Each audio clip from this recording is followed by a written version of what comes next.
Friends, we're entering into this Thanksgiving season, and I can't think of a better way to spend a little bit of time than with you. Simply to say thank you during this time of Thanksgiving. I'm so grateful for you. I thought I'd like to begin my message by reading a passage from St. Luke's Gospel. It's one I know that you're familiar with, and I think in so many ways it says what Thanksgiving is all about.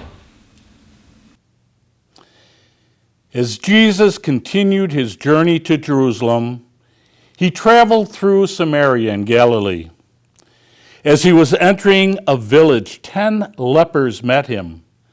They stood at a distance from Jesus, and they raised their voices, saying, "Jesus, Master, have pity on us." When he saw them, he said, "Go and show yourselves to the priests." As they were going to be cleansed, one of them realized that he had been healed. He returned, glorifying God in a loud voice. He fell at the feet of Jesus and thanked him. He was a Samaritan. Jesus said in reply, 10 were cleansed, were there not? Where are the other 9? Has none but this foreigner returned to give thanks to God? Then Jesus said to him, "Stand up and go. Your faith has saved you." I love that gospel. There were 10.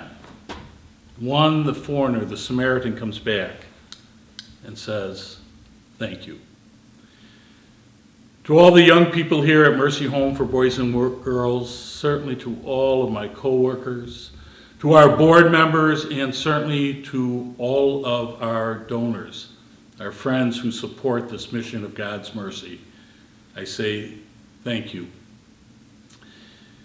In the days of Jesus when he had leprosy, it was a death sentence. The priest would take you to the edge of the village or town.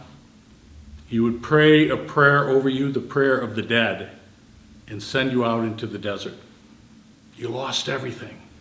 Your family, your friends, your livelihood. You couldn't go to the synagogue. You couldn't go to the marketplace. Everything was changed.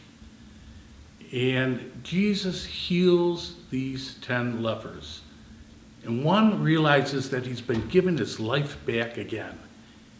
And he comes back to say, thank you.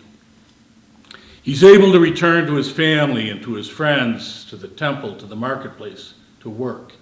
In many ways, he was given a new life. Thanksgiving and gratitude.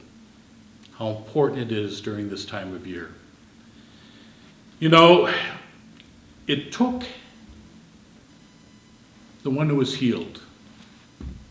He trusted, or he had faith in Jesus' word.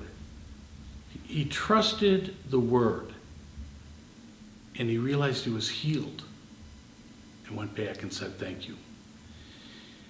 In this world of ours these days, trust or faith, whichever word you're more comfortable with, is so terribly important. Sometimes it seems like our world is upside down. But what anchors us in relationship is the trust that we have. As we approach Thanksgiving, I'm just going to ask you, do you trust yourself? Do you trust others? Do you trust in life, as it were? And do you trust in God? You could use the word faith instead of trust, but do you trust? And if you're able to trust, great things happen with God's grace in our lives. The young people who come to Mercy Home for Boys and Girls, the most important thing that happens to them once they come through the doors and are embraced by this family of concern and love and compassion is that they're able to trust. That they're able to trust those who are working with our young people. that they know that we're there simply for them. Once you can trust, miracles happen. The leper who returned trusted in Jesus' word, and miracles happened. I want to just say thank you once again to all of you. Thank you for putting your trust in this mission of God's mercy that we call Mercy Home for Boys and Girls. Thank you for your generosity and for your concern. Thank you for the ways in which you show your compassion and your love for all of us. On this Thanksgiving, when you gather with family and friends around the table, pause, as you will, I'm sure.